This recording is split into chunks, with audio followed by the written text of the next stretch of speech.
চুলটা কেটে এলাম। কে রে? দেখে মনে হচ্ছে তো আমাদের দেশের, কিন্তু অন্য গ্রহ থেকে এসেছে মনে হচ্ছে। এই বাড়িতে ঢুকলো কিভাবে? এই যা যা যা। এ আবার চিৎকার করে, কি কুকুর বিড়াল ঢুকলো নি বাড়িতে? এ বাবা, ছুয়া, কি চুল কেটেছিস? এ কি রে? কেন? আমার দেখে মনে হলো এলিয়েন দাঁড়িয়ে আছে। না, আমি তোমার ছেলে পচা। এই তোর হেয়ার স্টাইলটা তো খুব ভালো করেছিস। পেছন থেকে দেখে মনে হচ্ছিল এলিয়েন, কিন্তু না, সামনে তো ভালো করেছিস।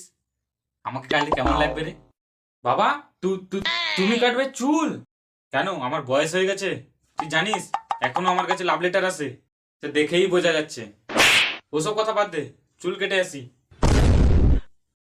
বাবা বাবা, ও বাবা, চলে গেল।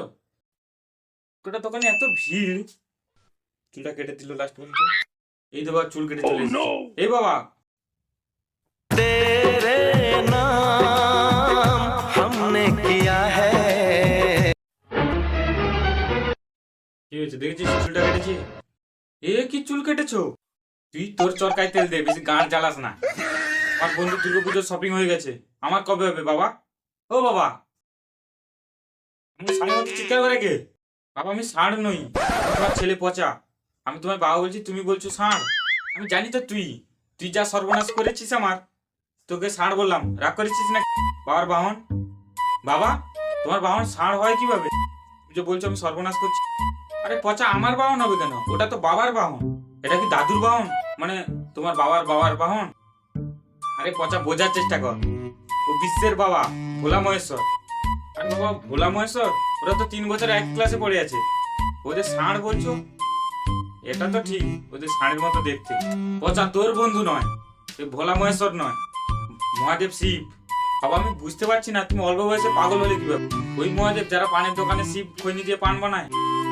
আরে পচা, দেখবি আয়, এটা কি দেখবি আয়।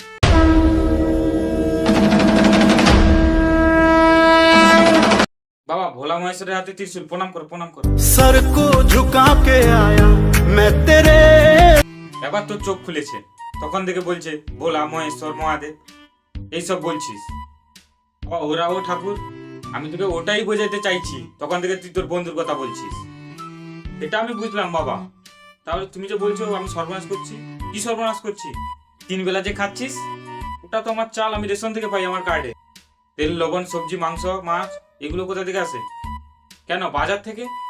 এগুলো আমাকে ফ্রিতে দেয় না, টাকা দিয়ে কিনে নিয়ে আসতে হয়। ও তাই বলো, আমি ভাবলাম রেশনের মতো এগুলো ফ্রিতে দেয়। তুই কাল থেকে বাজার করবি, ফ্রিতে নয়, আমি টাকা দেবো। টাকা যখন দেবে তাহলে নিজে তো বাজার করে নিয়ে আসতে পারবি। পচা, তোকে দেখাতে চাই বাজারের কি অবস্থা। বাবা, পুজোর কেনাকাটা। পচা, তোকে আমি এতক্ষণ কি বোঝালাম?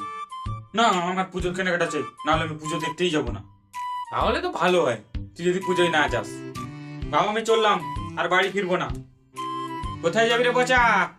কেন, পুজোর প্যান্ডেল দেখতে?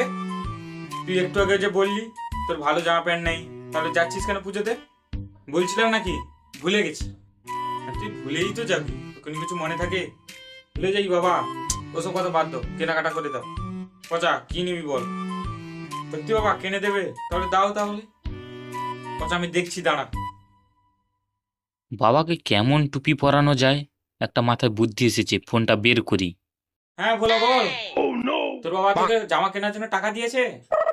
আমার বাবা মনে হচ্ছে পারবে না, আমার বাবার দম নেই। এই তুই থাম থাম থাম, তোর ফোনে কখন রিংটোন বাজলো? তুই যে ফোনটা ধরলি, তুই আমাকে বোকা বানাচ্ছিস। আর তুই বললি যে দম নেই আমার। বিশ্বাস না হলে আমার ফোনের কল লিস্টে দেখো, বলছে তোমার টাকার দম নেই। পচা, তুই ওকে বলে দে আমি মানে তোর বাবা প্রতিদিন নতুন নতুন জামা কিনে দিতে পারি দামিকের। ভাগ্যিস বাবাকে চিঠা বানালাম, নাহলে তো কিনেই দিত না। আমার তো জামা কেনা হয়ে গেল, তোমরা কিনেছো তো? কমেন্টে জানাবে।